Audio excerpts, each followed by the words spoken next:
Are you here to take aging from awful to awesome? You're here, so I'm guessing the answer is yes. Join us as we do this aging thing just a little different and make this time our time for living. There is, however, a disclaimer. That disclaimer is that I can't make the change for you, and there is no promise of some life-altering event that will do that. Having said that, though, if you listen and put even some of what you hear into practice, you will be changed. The challenge prerequisite is that you keep an open mind and don't subscribe to the standard thinking of, I knew that, so I don't need this, and give up or stop taking part in the challenge. Be ready to do the lessons, because doing them is part of the journey. Shall we get started? Aging is a process that is guided in a series of biological, physical, psychological, emotional, social, spiritual changes. It is primarily in the Western world that we find a profound apprehension about the aging process. Why is that?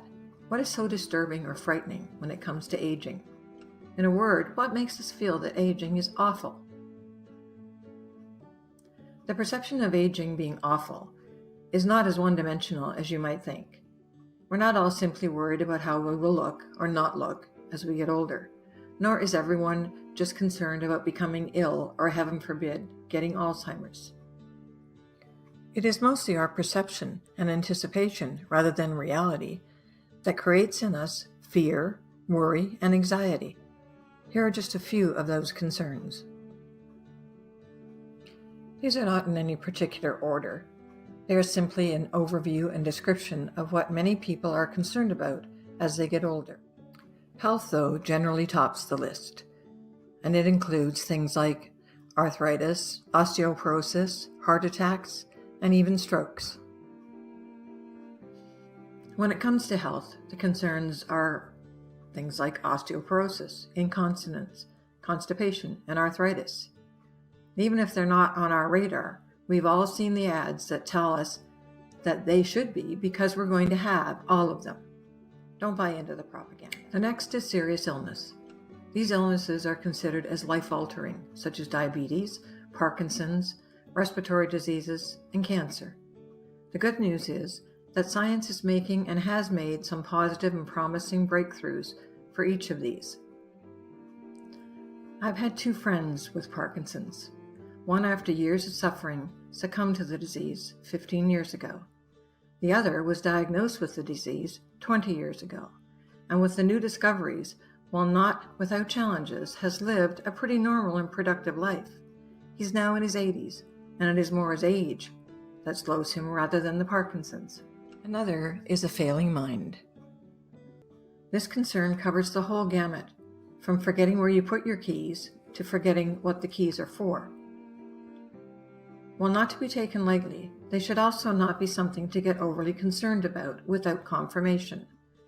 Whether you are just forgetful or have the onset of something more serious, there have been many great breakthroughs here as well. Another prominent concern is the loss of independence. The cause of this is multifaceted.